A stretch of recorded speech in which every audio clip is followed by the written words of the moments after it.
വയനാട് ബേഗൂർ സെഷനിൽ കുട്ടിയാന ചരിഞ്ഞ നിലയിൽ 1 വയസ്സുള്ള കുട്ടിയാനയാണ് ചരിഞ്ഞത്. ചിന്നാർ ഉദുമൽപേട്ട് റോഡിൽ വനംവകുപ്പ് ചെക്ക് പോസ്റ്റിനടുത്ത് കാട്ടാനക്കൂട്ടമെത്തി. ഇടുക്കി തേക്കടിയിൽ കാട്ടാനക്കൂട്ടത്തിന് മുൻപിൽ നിന്ന് ബൈക്ക് യാത്രികൻ തലനാരിഴയ്ക്ക് രക്ഷപ്പെട്ടു. ഇടുക്കി വണ്ടിപ്പെരിയാർ ഗ്രാമ്പിയിൽ ജനവാസ മേഖലയ്ക്ക് സമീപം വീണ്ടും കടുവയുടെ സാന്നിധ്യം. തുടർച്ചയായ ദിവസങ്ങളിൽ ജനവാസ മേഖലകളിൽ കടുവയുടെ സാന്നിധ്യം റിപ്പോർട്ട് ചെയ്തതോടെ കടുത്ത ആശങ്കയിലാണ് ഇടുക്കി വണ്ടിപ്പെരിയാർ ഗ്രാമ്പി എസ്റ്റേറ്റിലെ ജനങ്ങൾ. വെടിക്കുഴി മേഖലയിൽ ഇറങ്ങുന്ന കടുവയുടെ ദൃശ്യങ്ങൾ സഹിതം പുറത്തു വന്നിരുന്നു. പ്രദേശത്ത് നാട്ടുകാരുടെയും വനംവകുപ്പിന്റെയും നേതൃത്വത്തിൽ കടുവയ്ക്കായുള്ള തിരച്ചിൽ ഊർജിതമാണ്. എൻ്റെ പശുവിനെ പിടിച്ച് കടുവ എന്നറിഞ്ഞപ്പോൾ ഞങ്ങൾ കഴിഞ്ഞ ആഴ്ച ഇതിന് കൂട്ടുകൊണ്ടായിരുന്നു. ഞങ്ങളെല്ലാം ഓടി തപ്പിയപ്പോൾ അത് ഓടിപ്പോയി.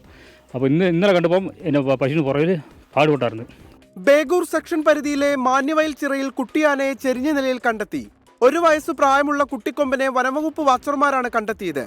ചിന്നാർ ഉദുമൽപേട്ട റോഡരികിൽ വനംവകുപ്പ് ചെക്ക് പോസ്റ്റിനടുത്ത് കാട്ടാനക്കൂട്ടമെത്തി.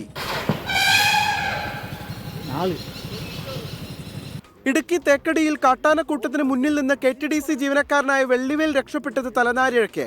ആനകളെ കണ്ടതോടെ വെള്ളിവേൽ ബൈക്കിൽ നിന്ന് ഇറങ്ങി ഓടുകയായിരുന്നു.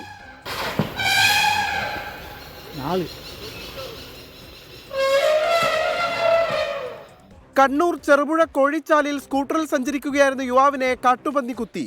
കോഴിച്ചാൽ സ്വദേശി ജിസ് ജോസിനെ ഇന്നലെ രാത്രിയാണ് കാട്ടുപന്നി ആക്രമിച്ചത്. വിവിധ ബ്യൂറോകൾക്കൊപ്പം ന്യൂസ് ഡെസ്ക് 24.